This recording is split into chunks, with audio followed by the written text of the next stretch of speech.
bem-vindos. A gente hoje tem a presença do nosso querido Wander aqui, que é sempre queridíssimo nas nossas reuniões. As palestras sempre são esperadas com muito carinho, porque tem bastante ensinamentos, né? Mas antes da gente passar para o Wander, a gente faz sempre uma meditação. Essa meditação, ela tem como objetivo sempre acalmar a nossa mente, acalmar os nossos corações, né? Vamos ficar em estado de prece, conectados com a espiritualidade maior, né? É um momento muito importante. Portanto, eu vou pedir aos nossos colegas ali que apaguem as luzes, né? A Sônia, então, vai fazer para nós a meditação e nós vamos seguir o comando que a Sônia vai dar. Boa noite a todos. Boa noite. Então, vamos começar relaxando, fechando os olhos, respirando profundamente, soltando o ar, coluna ereta, os pés plantados no chão, pernas descruzadas e solte as mãos no colo. Faça da sua respiração um ato consciente de desvencilhar-se dos problemas do dia a dia. Respire então profundamente. Solte-se, relaxe, abandone todos os problemas. Respire mais uma vez profundamente. Sinta que seu corpo ganha espaço no chão.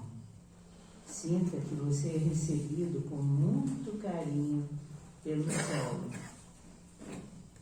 Procure agora imaginar que você está num lugar tranquilo. Você está à frente de uma bela montanha. Visualize, imagine. Procure criar uma imagem mental. Você está de pé bem em frente de uma escada. Observe essa escada. Observe seus degraus. Essa escada está subindo para uma grande altura, esculpida numa montanha. Observe tudo que está ao seu redor. Sinta a natureza à sua volta e sinta a emoção que esse momento lhe traz. Observe como você se sente frente a essa escada. Observe suas emoções. Aventure-se. Ouse. Suba essa escada. Venha observando que à medida que você sobe, sua visão de tudo que está à sua volta vai se transformando. Se algum medo ou ansiedade vier à sua mente, simplesmente respire profundamente. Respire profundamente e entregue essa emoção à chama dourada. A chama dourada é a chama da sabedoria. Respire profundamente, procurando focalizar a sua atenção ao final dessa escadaria. Você verá um jardim com as mais belas flores. A cor amarela predomina. Observe o jardim. Observe as flores. Observe também se há outras pessoas à sua volta. Observe se aparece junto a você um mentor. Se assim for, preste atenção a tudo que ele disser. Tudo é importante. Observe as flores, se os canteiros estão bem cuidados. Observe os detalhes, pois eles refletem a forma que você faz contato com a sua luz, a luz do saber. Se desejar, cuide das plantas. O importante é você estar em contato com a chama amarela. Peça nesse momento alguma resposta sobre algo que é necessário esclarecer. Sinta que naturalmente a resposta vem até você. Poderão ser imagens com os fatos e pessoas envolvidas, poderão ser frases que aparecem escritas como faixas nesse jardim, ou ainda o sentimento de que a solução está próxima, pulsando no seu coração. Sinta-se em paz nesse jardim. Agora, prepare-se novamente para descer essa escada. Despeça-se desse jardim. Venha voltando para o seu corpo. Respire então profundamente e venha sentindo novamente o seu corpo. Respire e leve o ar às suas extremidades. Movimente seus pés, movimente suas mãos e calmamente venha despertando. Calmamente, mais positiva, mais luminosa para o seu dia de uma forma melhor. Você se sente livre, alegre e feliz. Então, mergulhados na presença de Deus, visualizemos essa presença como uma luz branca, leitosa, puríssima. Essa luz é irradiada do Sol central do nosso universo, de onde toda a vida promanou, desde o átomo até os sistemas solares, da menor das moléculas à mais grandiosa galáxia, do homem primitivo ao mais excelso arcanjo. Tudo adveio desse centro de vida que é o Sol, situado no centro do nosso universo. Inspiremos essa presença. Sintamos que nosso corpo se acende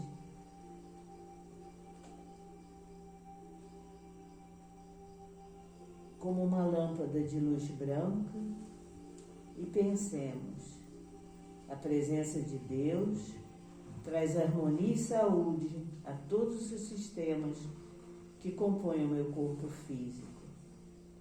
E ao expirar, sintamos que a presença divina se mostra como um sol de luz branca que se irradia de nossos corações, inundando com sua luz o mundo físico que nos abriga. Inspiremos outra vez a luz branca da presença na qual estamos mergulhados. E sintamos que essa presença agora invade o nosso corpo emocional, trazendo saúde e equilíbrio às nossas emoções.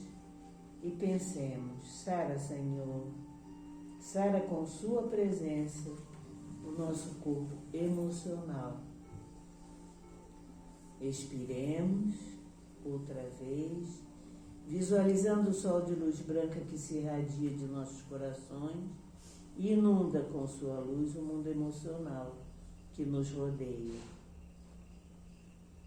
Inspiremos outra vez, que sua presença agora inunda o nosso corpo mental, melhorando nossa memória, clareando nossos raciocínios, permitindo que nossos horizontes mentais se dilatem e dissolvendo as cristalizações provocadas por preconceitos ou sectarismos religiosos. Expiremos, visualizando outra vez o sol de luz branca que se acende em nossos corações, inundando com sua luz o mundo mental que nos abriga.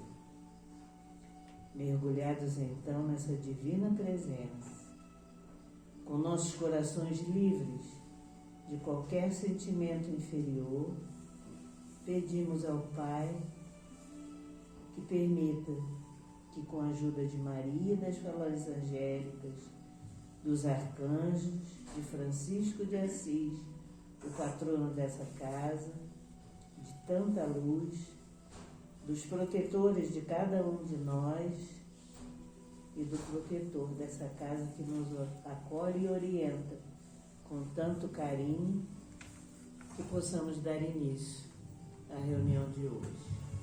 Que assim seja, graças a Deus. A gente vai pedir a Rússia para fazer a leitura da palavra inicial. A nossa leitura de hoje é do livro, né, Reflexões, é uma mensagem psicografada e é muito interessante. Fala sobre os silêncios partilhados. Solidão nada mais é do que silêncios partilhados, das línguas cansadas, perdidas em pensamentos. Não precisamos estar sozinhos para sentir solidão. Quando não conseguimos partilhar emoções, sentimentos e carinhos com quem quer que seja, sentimos solidão. Por outro lado, podemos nos encontrar sozinhos, porém preenchidos de nós mesmos, partilhando com o nosso eu todo o amor que sentimos por nós, pela natureza, pela vida, cheios de gratidão, pelo nosso próximo e por nossas experiências.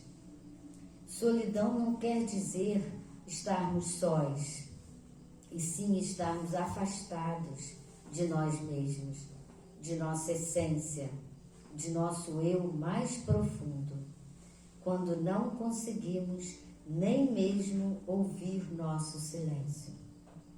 Solidão é se perder de nossa própria companhia, é não ter nada a doar nem receber, é não ter nada a partilhar a não ser silêncios. Porém, o som do silêncio não precisa ser solitário, nem triste, nem vazio. O som do silêncio vem da sua alma. Assim seja. Amém. Vamos elevar nossos pensamentos ao alto mais uma vez, pedindo permissão à espiritualidade maior, a Deus, nosso Pai, a Jesus, nosso grande mestre e amigo, aos espíritos protetores desta casa. Nós pedimos permissão para iniciarmos essa reunião e passamos a palavra para o nosso querido professor Wander, que sempre aqui nos dá a graça de sua presença e nos traz felicidade e sabedoria. Graças a Deus. Amém. Boa noite a todos e a todas. É sempre bom nos encontrarmos aqui na casa e refletirmos um pouco sobre a doutrina espírita, né?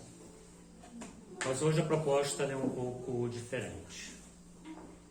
O nosso tema hoje para meditação é um tema que, na verdade, daria um verdadeiro seminário de vários dias e de várias oportunidades. Mas o convite essa noite, e eu creio que é da espiritualidade, é para, neste rápido momento do nosso encontro, pensarmos um pouquinho a respeito desse tema que, particularmente, eu entendo que é tão importante neste momento que nós estamos vivenciando na nossa cidade, no nosso país e também a nível planetário. Espiritismo e ecumenismo. Talvez você diga assim, mas eu estou no tratamento espiritual, estou vindo hoje à casa espírita em busca de uma palavra de consolo, de conforto. E o que tem a ver espiritismo e ecumenismo nesta noite? Bom, este é um tema urgente. Você vai entender porque vamos meditar um pouco sobre esse tema à luz da doutrina espírita. Nós estamos cercados o tempo inteiro, hoje, de notícias tão tristes e cruéis que envolvem posturas de preconceito religioso, não é? A televisão, os jornais, a mídia de uma forma geral, e bem próximo a cada um de nós, às vezes, nos nossos locais de trabalho, através de uma brincadeira, de uma postura, de um comentário, a gente começa a perceber que, infelizmente, cresceu muito, mas muito, a intolerância religiosa de uma forma bem ampla que eu coloco agora. Esse é um tema, então, muito importante para este momento, para a atualidade. Por quê? Porque o Espiritismo, ele não se propõe a curar apenas as emoções e as dores do corpo físico. Isso é possível? Isso é ótimo? Também. Você veio ao lugar certo para buscar a solução para o seu problema, assim como eu faço. Quando as coisas não caminham muito bem no meu interior e eu necessito de uma intervenção espiritual. Porém, o Espiritismo, ele vai além, ele ultrapassa muito estas possibilidades de intervenção a nível físico, a nível planeta Terra, a nível emoções e sentimentos que nós carregamos. Por quê? Porque a principal mudança que o Espiritismo nos apresenta, na verdade, em essência, é aquela que acontece de dentro para fora. É a nossa reforma íntima, é o nosso confronto conosco, confronto à luz da divindade, à luz de Deus, não importa o nome que você utilize, que eu utilize para essa energia e essa força maior. E quando nós somos confrontados, então, em nossos pensamentos, nós podemos modificar completamente a nossa visão pessoal, particular sobre nós mesmos, sobre a sociedade de uma forma em geral, sobre o planeta e principalmente o nosso relacionamento com o próximo. E onde inicia-se este relacionamento com o próximo? A começar por nossa casa, o nosso núcleo familiar, os nossos cônjuges, filhos e demais elementos que compõem, e vamos estendendo isso ao trabalho, à vizinhança. E aqui também podemos utilizar como exemplo a própria convivência no núcleo da casa espírita. Quando estes pensamentos são modificados de dentro para fora, a nossa percepção da vida social e dos problemas também modificam-se de uma forma constante. Isso explica o porquê, quando somos abraçados pela espiritualidade, por exemplo, via espiritismo e tantas outras possibilidades do bem que existem, a nossa posição diante de todo o problema é completamente diferente daquele que não busca se espiritualizar. Daí uma pessoa olhar para mim em determinado momento e dizer assim: poxa, eu não entendo como você está vivenciando este problema tão difícil, tão complexo, tão triste, de uma forma tranquila, equilibrada em seu emocional. É por quê? Porque a modificação dos nossos pensamentos fazem com que a nossa postura diante do quadro que nos apresenta modifique-se. E isso é de uma forma verdadeira, de uma forma intensa, porque algo está acontecendo e se modificando de dentro para fora, não o contrário. Quando a mudança é de fora para dentro, ela é uma mudança superficial, ou seja, ela não atinge o núcleo, o centro dos nossos pensamentos, que são a fonte necessária para uma mudança radical de atitude nas nossas concepções de vida. Então, qual é a minha conclusão? Que o Espiritismo, ele só cumpre o seu papel transformador quando nos tira da zona de conforto.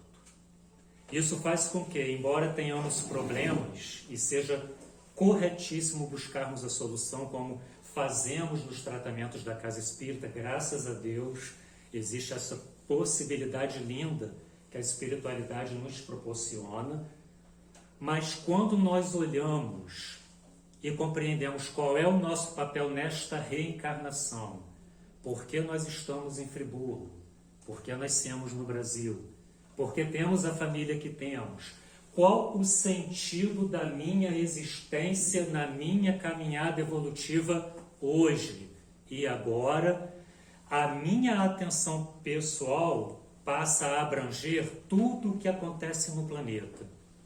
Então significa que quando eu vejo uma pessoa sofrendo, quando eu vejo uma pessoa sendo atacada através dos mais variados preconceitos, quando eu vejo a nossa floresta amazônica cada vez mais sumindo do nosso mapa brasileiro, quando eu vejo um mendigo na rua, quando eu vejo uma pessoa que está num profundo processo depressivo, eu também me sinto como se eu pudesse abraçar tudo isso e de alguma forma colaborar. Mas é possível, Ander? Sim. Quando eu emito meus pensamentos de paz, quando eu peço a misericórdia divina para alcançar o planeta, para acolher aquele que precisa, para aquele que está abandonado, para aquele que precisa de uma palavra amiga, a minha prece, o meu sentimento positivo, ele soma numa psicosfera e ele vai crescendo num alcance tão grande, tão profundo, que uma energia do bem é liberada para, junto aos espíritos do bem e de luz, atuarem em favor da minha vida, da sua vida e de todo o planeta de uma forma geral. Se cada pessoa compreendesse que pode agir, se cada pessoa compreendesse que pode modificar, se cada pessoa compreendesse que pode sim fazer a diferença, apesar dos percalços da vida, a psicosfera hoje estaria muito melhor. Esse peso que a gente às vezes sente, sabe, esse peso emocional, essa coisa que às vezes nós não conseguimos explicar, nos mais diversos ambientes onde nós estamos interagindo, poderia estar de uma forma muito mais suave. Por quê? Porque podemos participar intensamente do processo para modificar os comportamentos, as atitudes, iniciando-se por nós, por cada um de nós. Por isso, o convite esta noite é sairmos um pouquinho da nossa zona de conforto e pensarmos um pouco neste grande tema da atualidade. Porque o Brasil hoje registra diariamente 3 queixas de intolerância religiosa por dia. Essas são as queixas oficiais. São aquelas que a pessoa liga, denuncia para registrar a intolerância religiosa. Foi agredida verbalmente, moralmente ou até fisicamente devido à sua opção religiosa. Isso é estatística, você pode comprovar. Nesse ano de 2022, já chegamos hoje a 545 registros oficiais, porque os não oficiais, que são inúmeros e que sabemos, esse número aqui seria talvez o quádruplo, ou até mais. E quem lidera esse ranking aí? São Paulo, depois Rio de Janeiro, depois Rio Grande do Sul, depois Ceará e, por último, Pernambuco. As religiões que mais sofrem esses ataques, esses preconceitos, são, no geral, aquelas ligadas às raízes afro, as religiões de Umbanda e do Candomblé, por exemplo, são as que mais sofrem, mas tem também grupos minoritários, que também sofrem dos mais diversos preconceitos por sua opção, por sua escolha religiosa. Então a pessoa disca lá o Disque 100, que é um órgão governamental, faz a sua denúncia ou uma denúncia numa delegacia e, lamentavelmente, essa estatística ela só vai crescendo. E crescendo nos últimos 4 anos de uma forma assustadora. Talvez você se pergunte agora, o que o Espiritismo tem a ver com isso? O que eu tenho a ver com isso? A minha resposta para você é, você tem tudo a ver, o Espiritismo tem tudo a ver com o que eu estou falando aqui. Primeiro, o Espiritismo ele é essencialmente progressista. Não existe Espiritismo numa visão original, essencial, construtiva que não seja progressista. Por quê? Porque, inclusive, uma das partes do Livro dos Espíritos, que, se não me falha a memória, é a 3ª parte que compõe o Livro dos Espíritos, ele vai tratar sobre a lei de progresso. No Espiritismo, tudo absolutamente tudo progride para melhor. E quando a gente analisa o progresso através do Espiritismo, nós estamos colocando todas as áreas de abrangência da vida social. Família, tem resposta? Tem. Tem resposta para a questão da sexualidade? Tem também. O Espiritismo tem resposta para a questão política e econômica? Tem também. E para questões planetárias? Tem também. Ou seja, tudo obedece uma lei determinada pela divindade. E dentre essas leis que o Espiritismo muito bem explica, é a lei de progresso. Ou seja, nada está inerte. Nada está parado. Toda transformação acontece conosco, seres humanos aqui encarnados, em relação aos animais, em relação ao ecossistema e em relação a toda essa dinâmica social no qual eu e você estamos inseridos a cada dia. Na questão 799 de O Livro dos Espíritos, Allan Kardec pergunta aos espíritos superiores o seguinte: de que maneira pode o Espiritismo contribuir para o progresso? De que maneira o Espiritismo pode modificar o andamento da vida social do nosso país, da nossa cidade e do planeta? Tem uma forma? E os espíritos superiores dizem que sim. Eu peguei apenas um trecho pequeno aqui da resposta, que é o seguinte: destruindo o materialismo, que é uma das chagas da sociedade, abolindo os prejuízos de seitas, castas e cores, ensina aos homens a grande solidariedade que os há de unir como irmãos. A lei de progresso fala de igualdade.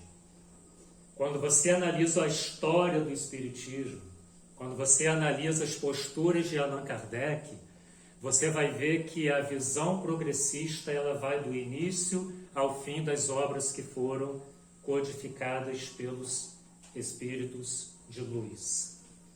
Ou seja, a abolição de todo e qualquer preconceito é uma meta espiritual, sim, e que mais cedo ou mais tarde, de acordo com o nível evolutivo e moral de cada sociedade, será cumprido.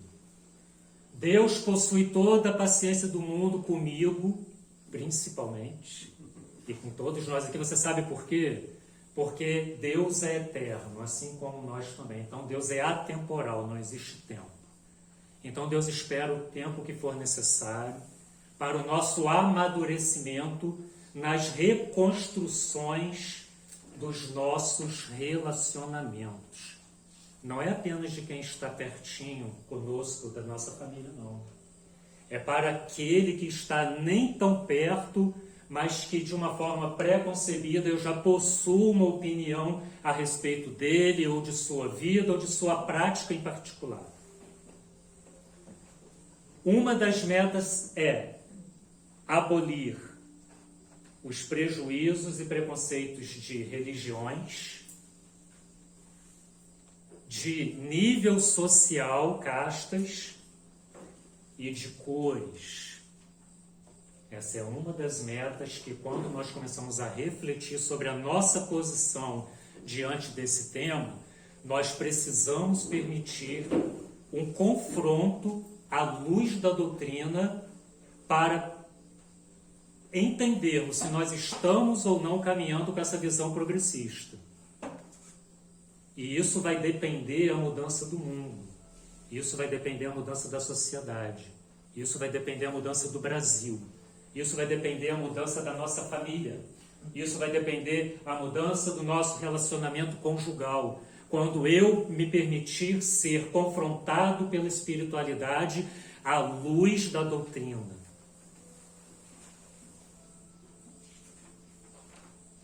Mas o que significa ecumenismo? Você já deve ter escutado falar essa palavrinha, não já? Ecumenismo? Fala-se muito sobre ecumenismo, muito. A gente escuta no rádio, na televisão, em relação a encontro de igrejas cristãs. A gente escuta muito, mas o que significa exatamente o ecumenismo? E qual a importância dele nesta noite de reflexão aqui na nossa casa espírita? A expressão ecumenismo, ele vem de um termo grego, oikomene, que significa mundo plenamente habitado. Trazendo para a nossa realidade, o ecumenismo, ele significa deixarmos de lado a nossa reclusão religiosa, a nossa caixinha religiosa exclusiva, não estarmos fechados na nossa doutrina apenas ou na nossa teologia, não termos o nosso mundo espiritual particular, como se fosse um lote espiritual da luz de Jesus agindo no nosso meio. Com todo respeito, e essa é a minha opinião, não me entenda mal o que eu vou falar, tá? Que aqui a gente pode falar, graças a Deus, nessa casa, com liberdade e respeitando também todas as opiniões contrárias. Tem muita gente falando sobre ecumenismo sem saber o que está falando. É a mesma coisa como acontece hoje em relação ao conceito de comunismo. A pessoa fica duplicando falas sobre comunismo, obrigado, e não sabe o que estão falando. Esse é um assunto para uma outra questão. Mas quando você abre lá, por exemplo, o Manifesto Comunista e vai analisar Marx e Engels, e você vê o que eles propõem, não tem nada a ver com o que falam aí do que é esse medo comunista que não existe. E quando pegam o ecumenismo é a mesma história, as pessoas criam uma resistência, as pessoas não querem parar para pensar, as pessoas querem esse assunto bem longe, porque dizem que o ecumenismo não é uma coisa sadia, não é boa, não agrada a Jesus e que a espiritualidade não aprova. Gente, não é absolutamente nada disso. É hora de parar de dar ouvidos ao que dizem e eu e você irmos à fonte pesquisar para tirarmos a nossa própria conclusão, seja sobre que assunto for.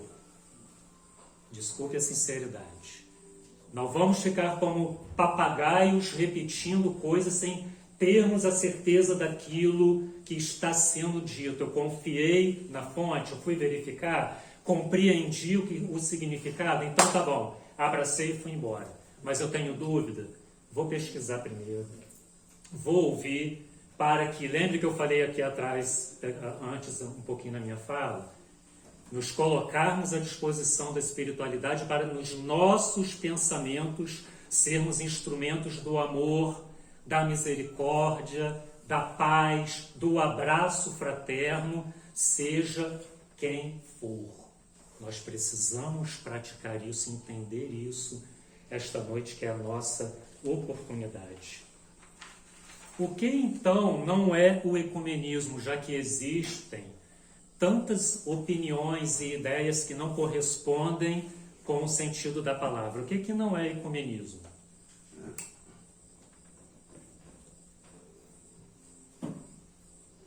Ecumenismo, ele não é a criação de uma única religião, eliminando as demais igrejas e confissões religiosas. Mas essa coisa de ecumenismo é para criar uma única religião universal e devagarinho abolir todas as outras práticas religiosas que existem. Não, não é. Até porque no atual momento evolutivo do nosso planeta de provas e expiações, isso seria impossível nesse momento. Não temos ainda condições de nos unificarmos numa única tendência à divindade. Por isso nós precisamos de diversas expressões para celebrar o único Deus. Ecumenismo não é todos adotarem a mesma prática religiosa. O nome disso é sincretismo, é outra coisa. E mesmo que fosse, seria uma bênção. Quer uma bênção de sincretismo na nossa nação? Vou falar para você que eu acho lindo, lindo. O sincretismo é o quê? É utilizar uma mistura de práticas de religiões, um pouquinho dessa, um pouquinho daquela, e adotar para si a Umbanda. A Umbanda possui uma prática católica, com as imagens, com algumas orações, modificam os nomes das entidades e tem o seu culto. É uma linda prática sincretista, bonito, que abençoa inúmeras pessoas como eu e você estamos aqui essa noite. Ecumenismo não é impor uma religião cristã única, e as pessoas acham que quando uma pessoa está unida com a outra na busca a Deus, na verdade tem algo aí oculto, sutil, acontecendo para enganar. Não. O ecumenismo é um laço aberto de fraternidade e de celebração do amor. O ecumenismo, ele não tem por objetivo beneficiar politicamente nenhuma religião no nosso país ou no mundo. O ecumenismo só visa beneficiar uma única pessoa, a divindade, Jesus Cristo, aquilo que há em comum e que une nos laços da caridade e da fraternidade. Bom, nós falamos aqui o que não é o ecumenismo, mas e o que é ecumenismo então? O que é ecumenismo? Eu posso praticar? Tem uma forma de vivenciar o ecumenismo à luz da doutrina espírita? Ecumenismo é a busca pelo diálogo, respeitando as diferenças. Cada um de nós aqui temos uma origem religiosa. Quem aqui já nasceu espírita? Quantos? Ninguém. Ninguém, sério? Meus filhos. Não, mas os que estão aqui. Tem uma ali, fez assim. Temos uma ali. Opa. Eu também. Também? Aí, ó, começou a aparecer. Quem aqui tem a sua origem católica romana? Tem que fazer o sinal da cruz. Quem aqui tem a origem evangélica? Ih, quase ninguém. Eu, mas que isso aí. O ecumenismo é a busca pelo diálogo, é sentar para conversar, é tomar um café, é olhar no olho do irmão que tem uma prática religiosa totalmente diferente da sua e encontrar Deus também na vida dele. Respeitar. Ecumenismo é celebrar o que nós temos em comum. E o que nós temos em comum? Alguém sabe me dizer o que todas as religiões têm em comum? Quem pode arriscar aí? Deus. Deus. Boa, primeira. Mais o quê? Mais o que as religiões têm em comum? Fé. Acreditar, buscar, lutar. Mais o quê? Caridade. Ajudar o próximo. Dá um exemplo. Todas têm isso em comum? Celebrar o que nós temos em comum. Temos motivo, então, para nos unir? Pode ser não na doutrina, eu penso de uma maneira, você pensa de outra, mas nós amamos o ser humano, vamos trabalhar juntos. Ecumenismo é cooperar nas ações sociais, na mais ampla expressão do que significa verdadeiramente a palavra caridade. Não é cada um fechado no seu quadradinho, preocupado com o seu terreno. Mas é uma expressão que pode ganhar um rumo tão bonito, gente, tão lindo, de celebração. Eu fiquei muito feliz com uma notícia que eu li há um mês atrás, ou um mês e meio, de um bairro do Rio de Janeiro, onde surgiu uma ação social linda, através de um pastor evangélico, de um padre católico e um pai de santo do candomblé. E a reunião começou a ser feita exatamente no terreiro de Candomblé. E lá estava o pastor e o padre. E outras pessoas começaram a chegar. Um era enfermeiro, o outro era pedagogo, o outro era médico, o outro era advogado, o outro não tinha essas formações, mas estava lá junto para trabalhar e ajudar. E a ação cresceu, atendendo já 400 pessoas. Cesta básica, palestras sobre higiene, palestras sobre os mais diversos temas de cunho social, a apresentação também de Deus como fonte única de união daquele grupo, e isso foi algo que me emocionou muito, porque eu vejo ali a doutrina espírita, inclusive, acontecendo. Ecumenismo é praticar o verdadeiro sentido da fraternidade, e ele só acontece quando eu olho para o outro e reconheço nesse outro, apesar das diferenças, a essência e a centelha divina na vida dele. Ecumenismo é reconhecer, assim, a divindade participando na vida do outro, seja esse outro quem for, de que religião for, de que forma como ele compreende e expressa sua fé em Deus, acontecer. E para o Espiritismo?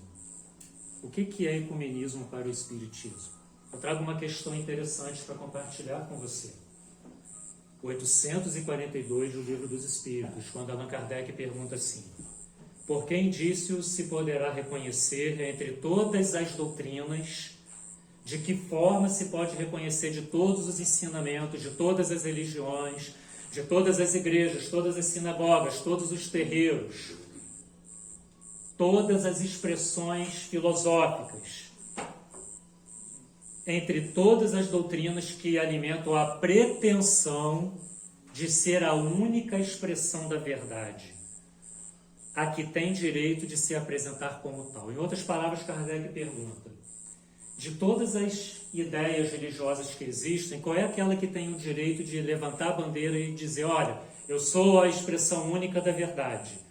E é claro que os espíritos superiores disseram que a única religião que é capaz de levantar essa bandeira e dizer: eu sou o único e exclusivo caminho, é o Espiritismo. Não foi isso que os espíritos disseram? Não. Não é o Espiritismo o único caminho? Não é o Espiritismo a única possibilidade de salvação? Não é, mas eu li isso no Livro dos Espíritos. Eu escolhi isso errado. Claro que não é. Olha o que os espíritos responderam. Será aquela que mais homens de bem e menos hipócritas fizer. Isto é, homens que pratiquem a lei de amor na sua maior pureza e na sua mais ampla aplicação. Por esse sinal reconhecereis que uma doutrina é boa, visto que toda doutrina que tiver por efeito, ouça, semear a desunião e estabelecer uma linha de separação entre os filhos de Deus, só pode ser falsa e perniciosa. Isso é muito sério. Uma proposta religiosa que não enxerga Deus na vida do todo, uma proposta religiosa que separa as pessoas ao invés de incluir, que segrega ao invés de congregar, os espíritos nos alertam: essa doutrina não pode ser boa, pelo contrário, falsa e perniciosa. Primeiro, a lei de amor e caridade na sua maior pureza e na mais ampla aplicação. A caridade, no conceito espírita, vai muito além das ajudas sociais, que são importantíssimas, sempre, mas vai além. Ela fala, por exemplo, sobre perdoar, sobre ser benevolente. E, gente, vamos ser sinceros, é um teste diário para cada um de nós vivenciarmos essa verdade de perdoar, de sermos pacientes, de sermos benevolentes. Quando uma ideia, quando uma filosofia, quando uma religião, seja ela qual for, leva a pessoa a isso, ela está colaborando na reconstrução daquele ser. É um bom caminho.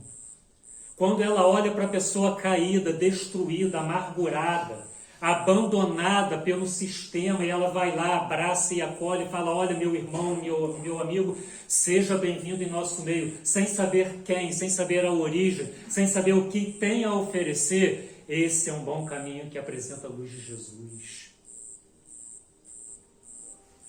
Quando uma religião olha para os olhos de alguém que está sofrendo, que está depressivo e que precisa de um redirecionamento para a sua vida e fala: seja bem-vindo em nosso meio, não importa qual é a tua opção sexual, fique conosco. Ela está cumprindo o papel do Cristo na vida dela. Isso é o ecumenismo para o Espiritismo. Não é o centro espírita. Não. Não é a Federação Espírita, também não. Não são nomes e placas dos centros espalhados, também não.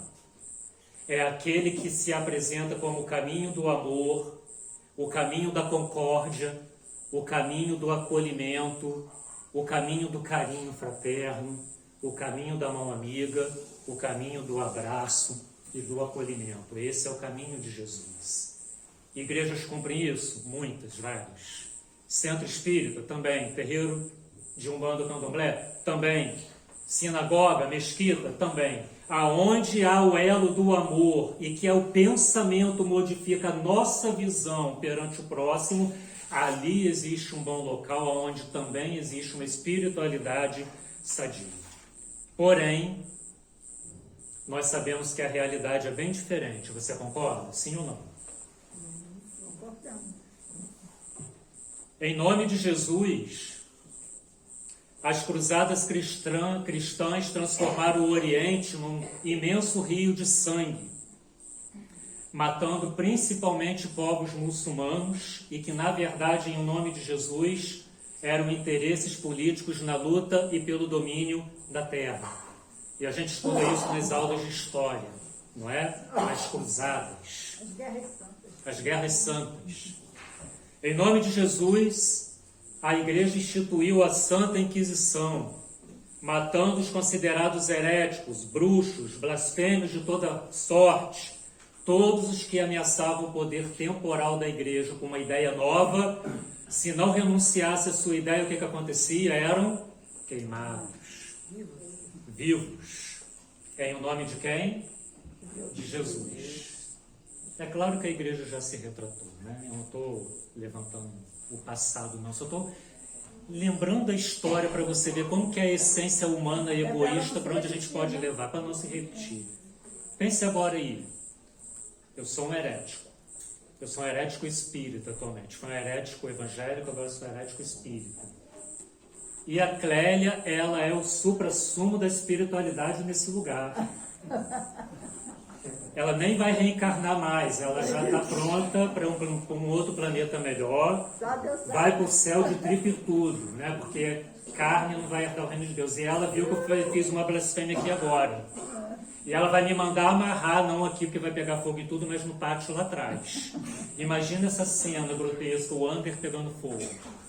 E a Clélia com o livro dos espíritos abraçada assim. Vai, espírito do mal, pode ir, Ander.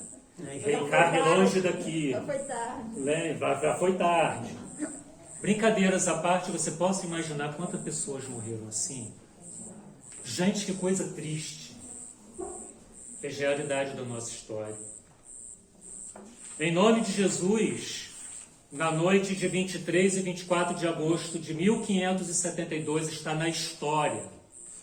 Estima-se aproximadamente entre 5.000 e 30.000 pessoas protestantes foram mortas a mando dos reis da França que eram católicos, numa noite conhecida como Massacre da Noite de São Bartolomeu. Inclusive, para quem gosta de ler, tem um livro muito bom chamado A Noite de São Bartolomeu, de Rochester, que traz, é mediúnico o livro, ele traz muitos detalhes a respeito desse triste e lamentável acontecimento que ficou também registrado na história, em o nome de Jesus, uma grande matança. Em o nome de Jesus, na década de 1960, um conflito religioso de grande violência e perda de várias vidas entre protestantes, na sua maioria, contra uma minoria católica, explodiu na Irlanda do Norte, também com motivação política, com desculpas e capas cristãs. Em nome de Jesus, segmentos cristãos hoje no Brasil aspiram a instaurar uma teocracia, ou seja, um governo controlado por Deus, abre aspas, disseminando preconceito religioso, impondo a sua religião e interferindo diretamente no Estado laico, que é uma soberana vocação do nosso país, que nós não podemos perder de maneira nenhuma, em nome de Jesus. Uma teocracia fascista, direita. Ou seja, a pergunta que não se quer calar, obrigado pela contribuição, onde está o Cristo em tudo isso que eu falei aqui? Pense agora. Tirou férias, está longe. Exatamente. Onde está o Cristo diante de tudo isso que eu estou falando muito rapidamente aqui? Sabe aonde está o Cristo diante de tudo que eu falei aqui até agora? Em lugar nenhum. Sabe por quê? Porque no Evangelho segundo o Espiritismo, no capítulo 2, De acordo também com o Evangelho de João, lá no capítulo 18, o Cristo disse enfaticamente: o meu reino não é deste mundo. O meu reino não é deste mundo. O meu reino não é deste mundo. Jesus não instituiu cristianismo nenhum. Jesus não instituiu religião nenhuma. Sinagoga, igreja, templo. Jesus denunciava abertamente a hipocrisia religiosa dos líderes da sua época. Chamou os fariseus, que eram impecáveis na prática da lei, de hipócritas e guias cegos, sepulcros caiados. Ou seja, para externalizar aquilo que eles queriam apresentar a Deus na sua adoração, eles eram impecáveis, mas no requisito amor, fraternidade, respeito e preconceito, eles eram terríveis. E o Cristo denunciou isso na sua época. Sabe aonde era o púlpito de Jesus? O púlpito de Jesus não estava na sinagoga, não. O púlpito de Jesus não estava no templo. O púlpito de Jesus não estava em centro espírita. O púlpito de Jesus estava entre os cobradores de impostos, entre as prostitutas, entre as pessoas mal faladas, mal vistas, pobres, famintas no dia a dia. Era lá que era o púlpito de Jesus, para abraçar e acolher essas pessoas, sem saber se elas eram da religião de Israel ou se elas eram da religião dos samaritanos. O que Jesus simplesmente olhava era o ser, a pessoa na sua integralidade. E aí uma pessoa olha para mim e para você, faz um convite até bem intencionado e fala: olha, aceita Jesus e vem para a minha religião, porque senão você está condenado. Olha, deixa sua companheira lésbica, deixa o seu companheiro gay, porque você está condenado ao fogo do inferno. Os brancos são muito mais bem-vindos e abençoados, mas existe uma origem bíblica que condena o negro. Vamos parar com essa hipocrisia. Jesus não tem nada a ver com esse sistema. Ele disse que o reino dele não é deste mundo. E quando eu e você vamos aprender? Quando? Se nós não colocarmos o nosso pensamento para modificar as nossas atitudes e as nossas ações. Com todo respeito. E ele ainda vira e fala: a camarada, tá lá o Sermão da Montanha, bicho. O Sermão da Montanha, que o Carlos está falando aqui, já sintetiza absolutamente tudo, né? Para encerrar, um dia Jesus chegou com os seus discípulos e ele resolveu passar por um lugar. Só que Jesus não passou por aquele lugar, isso está lá no Evangelho, por um acaso. Na sua mediunidade extensiva, Jesus sabia que tinha alguém ali precisando de um encontro muito importante.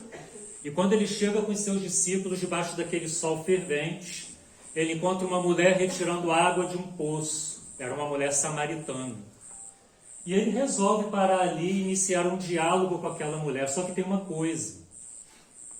Os seus discípulos estranharam muito. Nossa, o mestre conversando com uma mulher e principalmente sendo samaritana, não estou entendendo nada. E Jesus então se dirige àquela mulher. E ele fala assim: olha, se você soubesse quem estivesse pedindo água para beber e você oferecesse, você teria era água viva.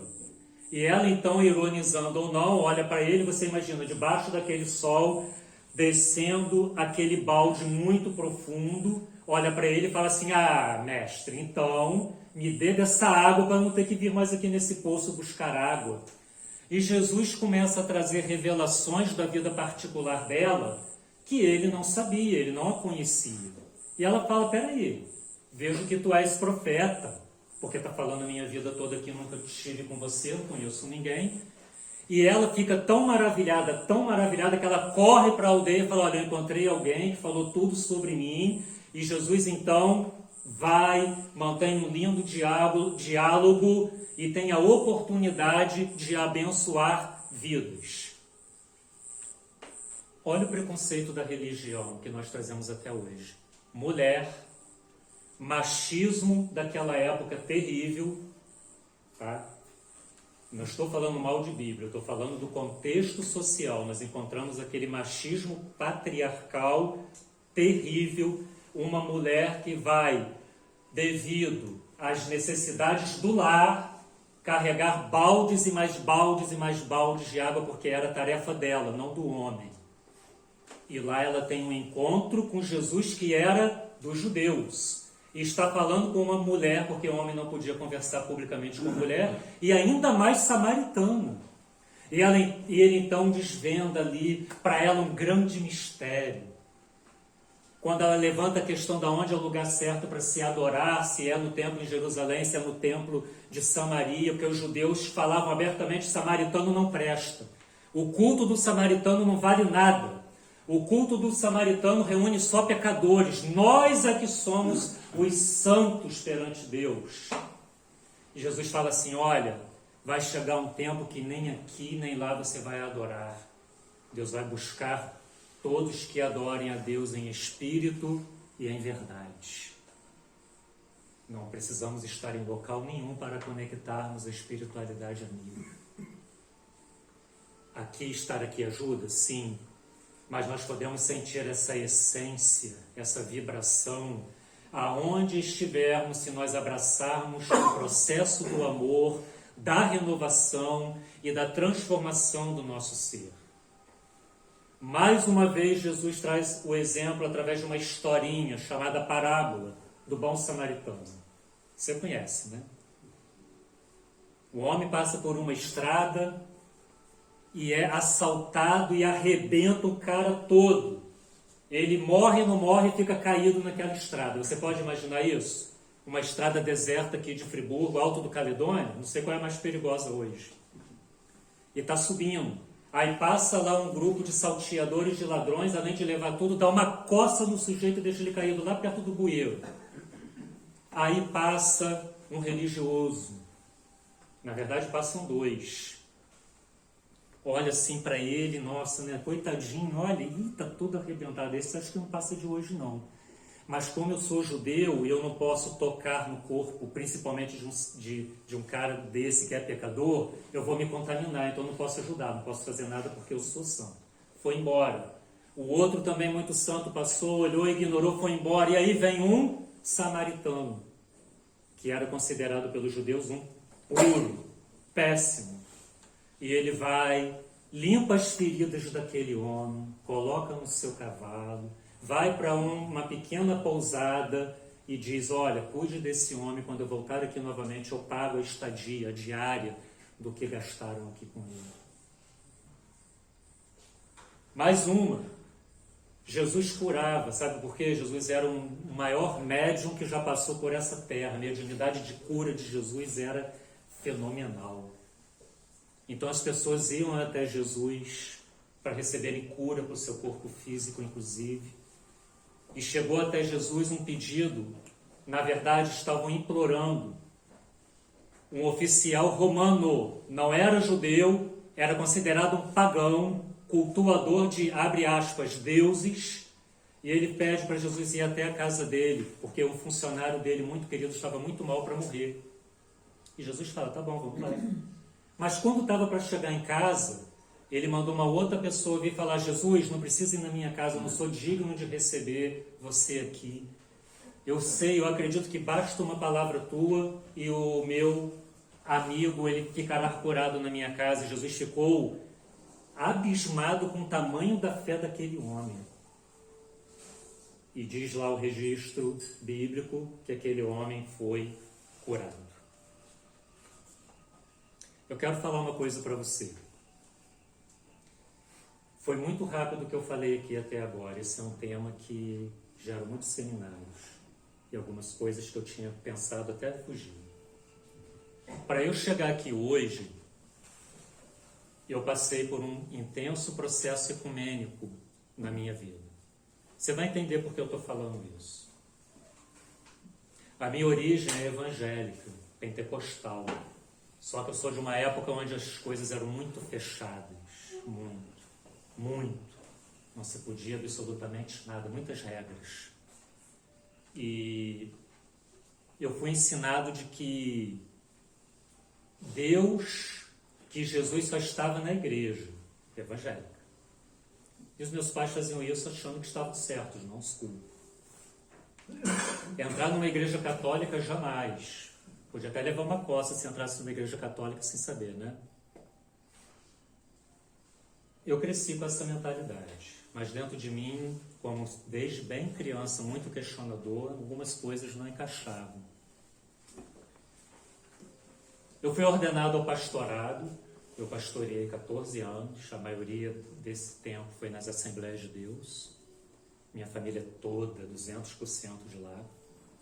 E eu comecei a refletir sobre o movimento ecumênico, porque eu aprendi a vida inteira na igreja que ecumenismo era do mal, que ecumenismo não era de Deus, que essa coisa de unir religião com a outra, a religião certa era minha, e Jesus é que é o Senhor dessa terra, dessa nação, dessa planeta, só Jesus, mais ninguém. E eu comecei a refletir sobre o ecumenismo, e comecei a ver que tinham muito mais coisas que me aproximavam dos católicos do que me separavam. Eu passei a enxergar as imagens de uma maneira diferente, como escultura, muito bem trabalhadas artisticamente falando, e que elas eram um ponto de contato na fé daqueles irmãos. E eu comecei a me aproximar e a estudar muito sobre esse tema. E isso começou a interferir nas minhas posturas, que o pensamento modifica. Eu já olhava para aquele irmãozinho, aquela irmãzinha católica com amor, que eu não olhava antes. Eu achava que ela tinha que aceitar Jesus na minha denominação para ela ser salva, senão ela estava, desculpe a expressão, lascada. E se Jesus voltasse então, aí acabou mesmo de vez. Eu comecei a ter muitos problemas em uma das igrejas que eu pastoreei, porque eles eram antiecumênicos ao extremo.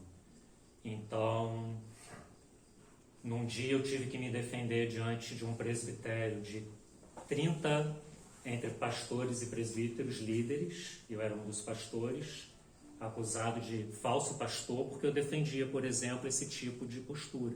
Porque as minhas palavras no púlpito já não refletiam mais essa separação. E era uma igreja de 1.200 membros, muito grande. Mas eu me mantive firme. E eu fui conhecendo outras pessoas nessa caminhada, rede social, amigos que me apresentavam a outros amigos. E um dia, a convite de um pastor amigo, muito amigo, eu já tinha passado um bom tempo da minha vida lá também, eu fui para uma outra Assembleia de Deus que era literalmente ecumênica, e isso incomodava muita gente. Ecumênica e inclusiva, é o que eu mais amava. E eu conheci um rapaz nessa igreja, ele tocava numa capela católica do mesmo bairro, lá em Bom Jardim. E um dia eles estavam fazendo uma novena numa casa, numa rua, exatamente de frente para o nosso templo. O nosso templo tinha 3 andares, 300 pessoas lá. E o pastor líder estava falando sobre as qualidades de Maria. E quase atrapalhou a novena dos irmãos de baixo, que eles começaram, nossa, um pastor falando de Maria desse jeito, sem atacar, valorizando as posturas da Mãe Maria. O que é isso? A aproximação foi começando aí. E ele chegou para mim e falou assim: Wander, se eu te convidar para ir no encerramento da novena na nossa capela, você vai? Eu falei: é claro que eu vou. E eu já saí daqui atrasadíssimo no dia. Fui igual um doido para Bom Jardim, minha esposa não pôde me acompanhar nesse dia. E cheguei lá, assim, na nossa igreja nós usávamos o colarinho clerical, parecia até um padre católico. Mas eu fui, cheguei, peguei o livrinho, né, que tem um livrinho que canta lá com as canções do dia, sentei até então, cantei, fiz o sinal da cruz, rezei Ave Maria, e eu pastor. E no final ele me apresentou. E aí todos, o pescoço de todos fez assim, sincronizados assim, na hora que ele falou. Deixa eu me corar aqui, né? E tinha uma festinha em cima, que noite inesquecível, eu tenho um contato com ele até hoje. E através dele, eu tive um bom contato com um dos meus mentores, que foi o Padre Zazinho, um homem ecumênico ao extremo. Por que eu estou falando tudo isso aqui? Quando eu cheguei à doutrina espírita, isso já era algo resolvido dentro de mim. Porque eu cresci a vida inteira ouvindo falar que quem está do centro espírita é o demônio. que o centro espírita é macumba, né? Não sabem nem o que é a definição de macumba como instrumento, né? Mas tudo bem. Eu estive, há não muito tempo atrás, a convite de um amigo, da minha esposa também, pai de santo de um terreiro de Umbanda, na Avenida dos Ferroviários. Se o under espírita já é difícil de engolir, o under, então, ter entrado no terreiro de Umbanda, pirou de vez, assim que a minha família deve pensar, né? E eu fui. Eu saí de lá com as minhas mãos, minha mão muito fina, vermelhas, inchadas, de tanto acompanhar os pontos. E eu amo. E um caboclo me chamou para conversar. Olha que chique. Tinha um pessoal assim na assistência que fez tipo assim, né? Vem a primeira vez. E foi muito intenso porque conversou coisas ali que estavam no meu pensamento no momento, que só uma entidade de luz muito mais evoluída do que eu poderia saber. Sabe por que eu estou falando tudo isso aqui? Nós somos um grupo pequeno aqui hoje, mas se a gente conseguir entender e modificar o nosso pensamento, no sentido de que existe um único Deus, que Deus não está aí sedento por poder temporal. Jesus não quer ser o Senhor do Brasil, esquece isso. Não existe poder político e econômico vinculado a Jesus. O meu reino não é deste mundo, ponto.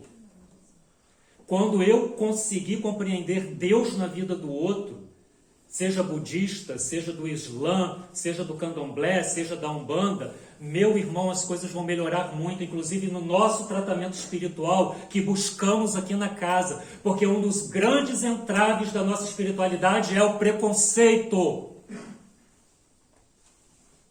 E aí você entra em casa espírita, me perdoe que eu vou falar, que chamam os irmãos de Umbanda como atrasados. Um orgulho besta, e aí cai na palavra do Evangelho. A letra mata, mas o espírito vivifica. Tá? Existe tanta luz lá, até mais do que em muitos locais que eu conheço. Tá? Quer saber uma religião que domina a manipulação das energias e dá um banho no espiritismo? Umbanda. Opinião minha, não estou falando em nome de ninguém. Temos muito para aprender com as entidades da Umbanda. Muito.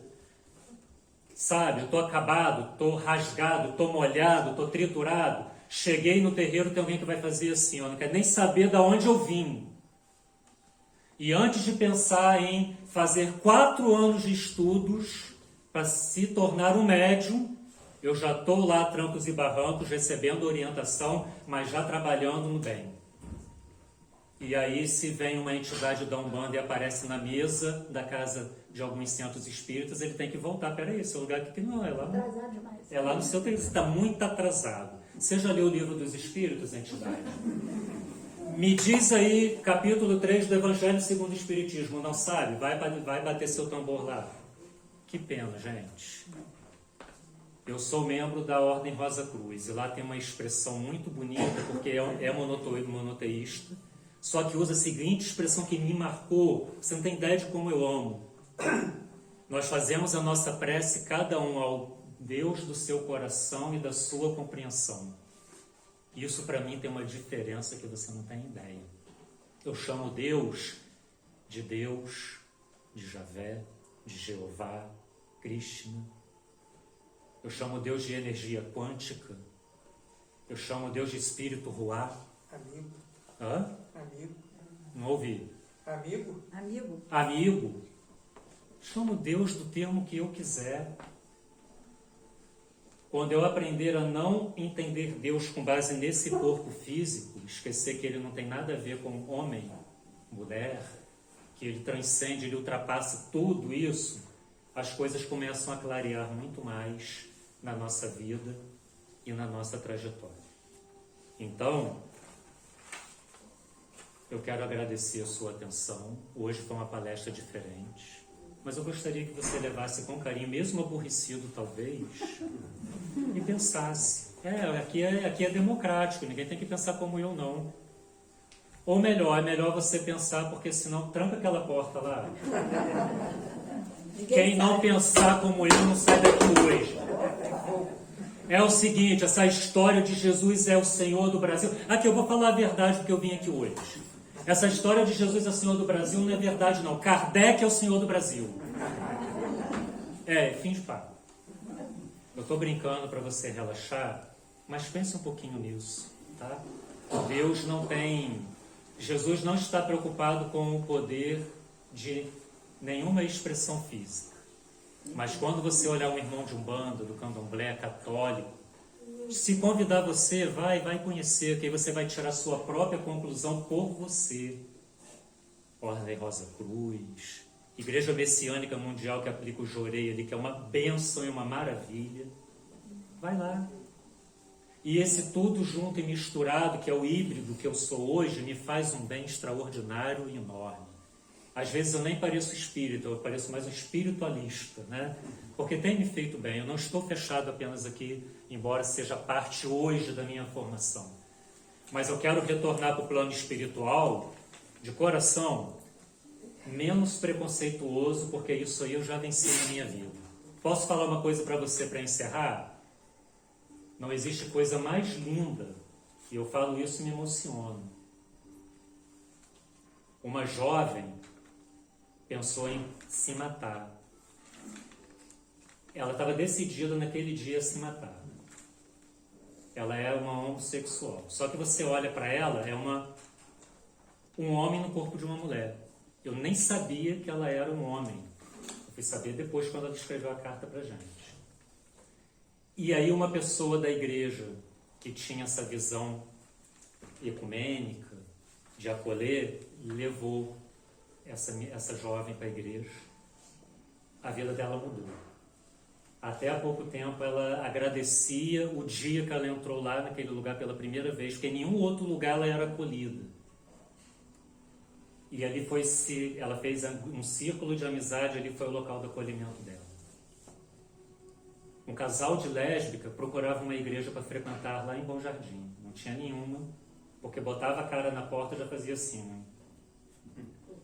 Se aceitar Jesus e abandonar essa vida, pode ser, né? E elas chegaram lá. E aí elas estavam cantando no coral e lendo a Bíblia publicamente. E olha, participando da Eucaristia, que na igreja evangélica se chama Ceia do Senhor. Um outro casal homossexual, sérios, também foram acolhidos. Sabe por quê? Naquele lugar, esse preconceito pelo menos já foi vencido. Depois de muita luta e suor. Muitos não concordaram também com o direito que tem, se foram. Tudo bem. Mas quando a gente vê isso acontecer, gente, isso faz uma diferença enorme. Vamos amar mais, né? Vamos olhar para aquele que pensa diferente da gente, que tem uma religião diferente, e celebrar a Deus. Deus é um. Essa briga que já vem de tantos séculos tem que acabar para a gente ir para um mundo de regeneração, senão a gente não vai. Não existe lote espírita no céu. Tem muito corretor por aqui, né? Tem muito corretor. Sabe, dá para ser ouvido porque eu vou falar agora. Eu sei que aqui tem pessoas maduras, eu posso falar. Eu não vou ser antiético. Eu fui num lugar há 2 anos atrás, 3, aliás, foi antes da pandemia um pouco. Aliás, eu nunca mais fui convidado. Talvez seja pelo motivo que eu vou falar aqui. E eu ia com uma certa frequência. E a pessoa me falou assim, cheia de Kardec, né? Parecia que estava incorporando Kardec ali na hora. Canalizando diretamente Kardec. E ele virou e falou assim, como exemplo, eu vou te dar esse exemplo da impureza doutrinária. Aquele lugar ali que fica ali do lado do Laje, aquilo ali é um centro de umbanda disfarçado de espiritismo. Você conhece? Eu conheço, vou lá uma vez por mês, pelo menos faço a palestra. Mas é como nós somos conhecidos. Aí ele falou assim, mas você fala do Evangelho, né? Eu falei, o que eu vejo falar lá é do Evangelho. Só que por ética, obviamente, até pelo horário também que já estava passando, não ia entrar em besteira de eu não perco tempo mais com isso. Por que eu estou falando isso aqui? Seja bem-vindo nesse lugar porque você é acolhido. Aqui é tudo junto. Aqui você pode ser você, eu posso ser eu, e a gente pode falar o que quiser, claro, com os devidos limites. Não estou falando para ressentimento desse irmão, não. Que Deus tenha piedade. Espero que ele não vá para o umbral com Kardec e tudo. Porque Kardec não faz nada por ninguém, apenas auxilia. Mas nem a literatura, se não tiver o amor e o preconceito deixado de lado. Eu conheci um pai de santo, que eu gosto muito dele. Pai de santo? Ele é ótimo. Ele tem uma lojinha lá na rodoviária. É lindo. Não passo lá, me fala qual é. O nome dele é Emerson. E aí a gente conversando, eu fui lá, lógico, para conhecer. E aí um dia ele me chamou, fui eu e Miriam, para dar uma aula, imagina. Eu falei, eu vou dar aula Miriam, nenhuma, que decepção. mas para explicar como é que a gente fazia a puxada, porque a desobsessão é uma puxada, na mesa. Eu disse, mas é a mesma coisa, só que é sentado. E aí nós fomos lá e ele reuniu o grupo todo para a gente explicar como é que era. E depois eu convidei eles para virem aqui, mas aí veio a pandemia, mas um dia eles veio. Eu fico mais tranquilo porque, como kardecista, você é muito mais superior do que ele, óbvio. Brincadeira. Não foi um bonito aprendizado? Foi. Bom, a gente tem que valorizar muito a religiosidade, né? Então, gente, sinta-se acolhido nesse lugar, reflita um pouquinho no que eu falei, e se ficar chateado depois, é só falar com a Clélia. Deus abençoe a todos. Bom, Obrigado a por gente sua atenção. tem Jesus no coração, a gente tem Deus como nossa proposta, né, aqui de evolução, e estamos juntos exatamente, somos diferentes, estamos juntos para melhorarmos. Não tem ninguém melhor aqui, né? Cada um procurando segurar a mão do outro. É isso que a gente está fazendo aqui. Tá bom? Respeitando os diferentes, seus diferentes. A gente aqui não tem essas preocupações que os outros têm. A gente está aqui fazendo o bem, né? Querendo o bem para todo mundo, né? Vamos passar para os passes e a Sônia, nossa amada Sônia, aí vai coordenar esses próximos passos para a gente. Agora então vamos passar aos passos para receber essas bênçãos maravilhosas que os espíritos protetores derramam sobre nós. Temos que abrir nossos corações. Vamos abrir nossos corações para que seja emanado o nosso amor e que a gente possa receber o amor de todos para nós também. Felizes são os que conhecem, Mãe Maria, o teu amor, que são levados ao teu colo, que é sinônimo de acalento e aconchego, e podem ver em teu rosto a face feminina de Deus. Mãe, juntamente com seu Filho bem-amado, Jesus, nosso Mestre, com todos os mestres ascensionados e arcanjos, que se acerquem de nós, nos ajudando a encontrar o nosso equilíbrio, a nossa saúde, a nossa paz e a nossa sabedoria. Vamos fazer agora então a oração do nosso querido Bezerra de Menezes,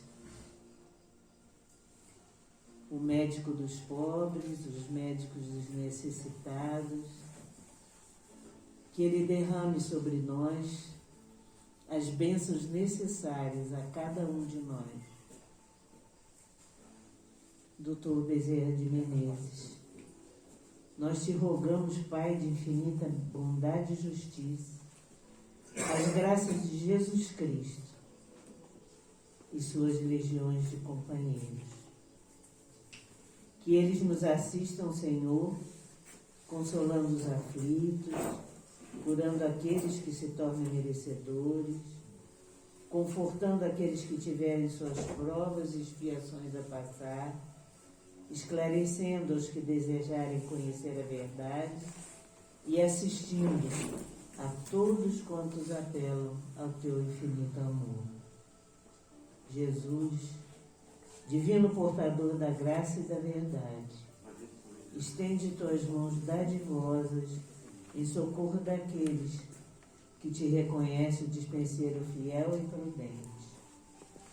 Faze o divino modelo, através de tuas legiões consoladoras, de teus santos espíritos, a fim de que a fé se eleve, a esperança aumente e a bondade se expanda, e o amor triunfe sobre todas as coisas. Bezerra de Menezes, apóstolo do bem e da paz, amigo dos humildes e dos enfermos, movimenta tuas falanges amigas em benefício daqueles que sofrem, sejam males físicos ou espirituais. Santos Espíritos, dignos obreiros do Senhor, derramai as graças e as curas sobre a humanidade sofredora, a fim de que as criaturas se tornem amigas da paz e do conhecimento, da harmonia e do perdão, semeando pelo mundo os divinos exemplos de Jesus Cristo. Vou pedir o Wander mais uma vez, explorando sempre, né? Para que ele faça a prece final para nós.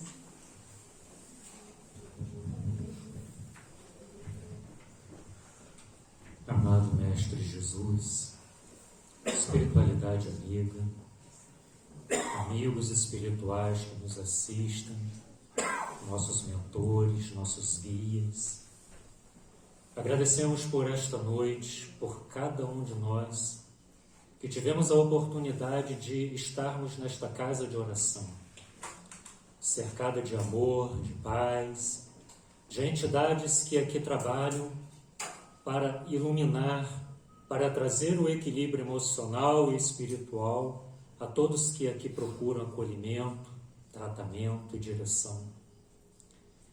Agradecemos por estarmos aqui encarnados. Agradecemos, Pai, pela palestra de hoje, por todos os temas que ouvimos nesta casa e em outras fontes, porque colaboram em nosso amadurecimento. Que sejamos, Senhor, mais fraternos, mais amigáveis, que sejamos acolhedores e que possamos espalhar a semente do amor e da compaixão onde estivermos, Senhor. Que a paciência e a misericórdia possam inundar o nosso ser, ajudando-nos a melhorarmos dia a dia na reconstrução dos nossos relacionamentos. Que as nossas dores físicas, emocionais, que a nossa busca por respostas da existência possam acontecer gradualmente, Senhor, realimentando e reconstruindo o nosso ser.